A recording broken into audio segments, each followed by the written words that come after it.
It's a 5510 hydrostatic. It's got the cab obviously on it.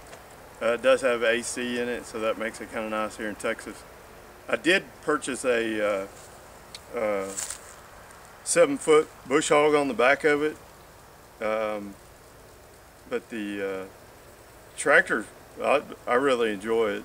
It's great out here taking care of this place, trying to maintain it.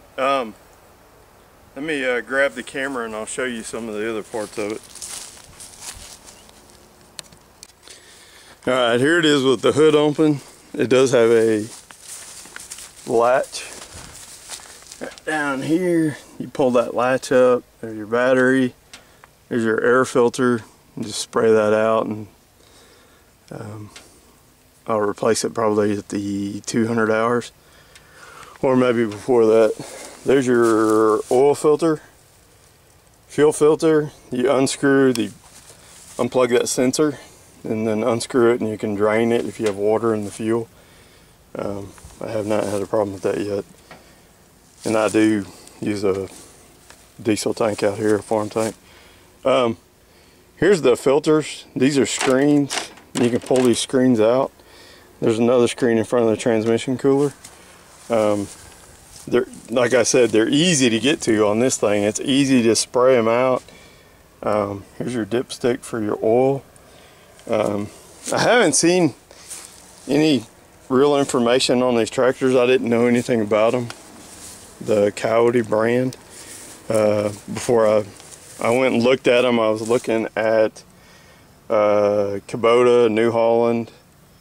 I did not look at Mahindra's just because I'd heard bad things about them.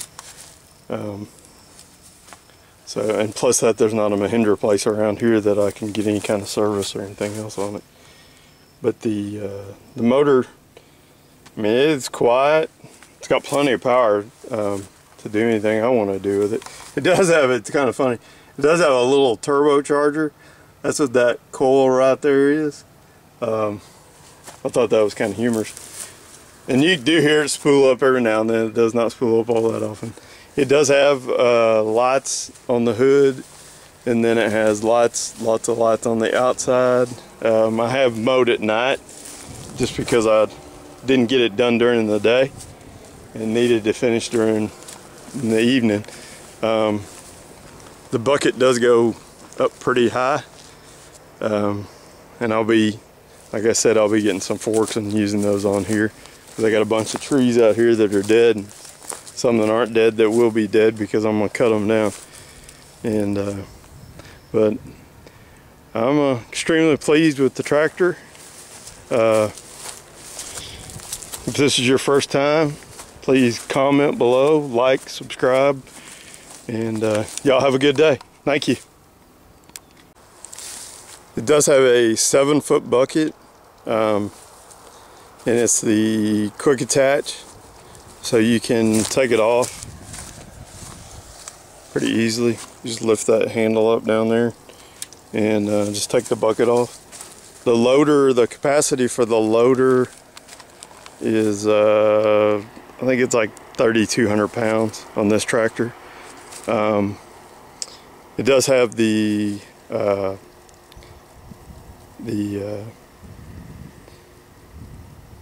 larger lug tires. I did not get the ag tires on it. The only thing I don't like about this tractor is where the gas tank is at, and it's right here underneath this step. And as you can see, I've already hit this and messed that up already. But the bush hog that I've got on the back of here is a 72-inch. I've got it dropped all the way down. And the tractor has more than enough to power for it.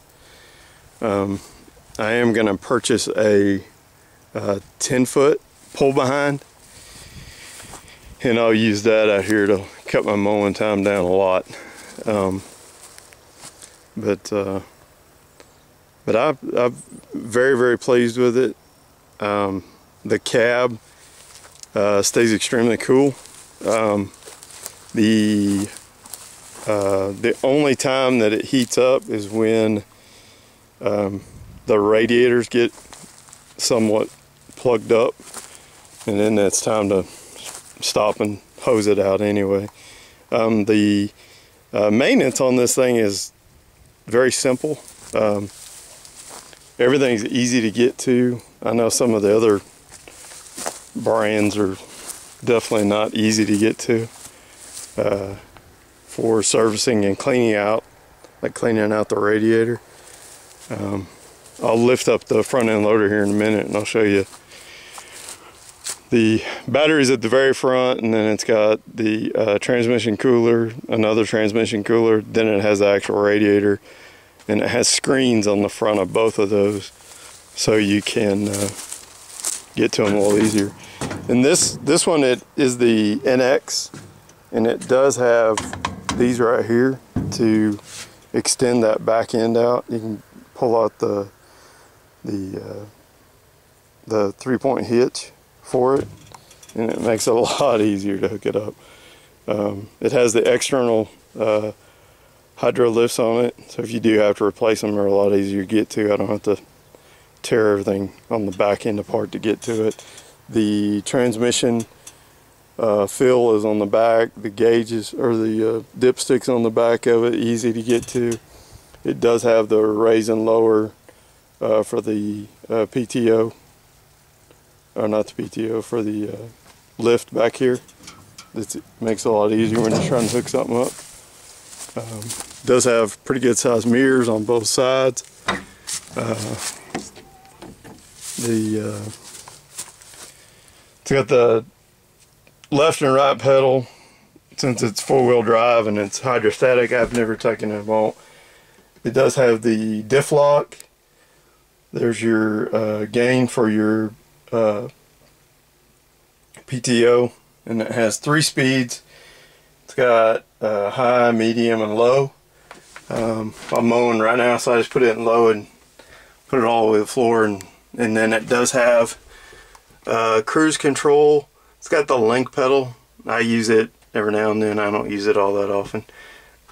Excuse me. There's your PTO, and it has an auto and manual. The auto, whenever you lift the back end of when you lift your attachment, it adjusts, it decreases your throttle. The gauges are easy to read. It does have the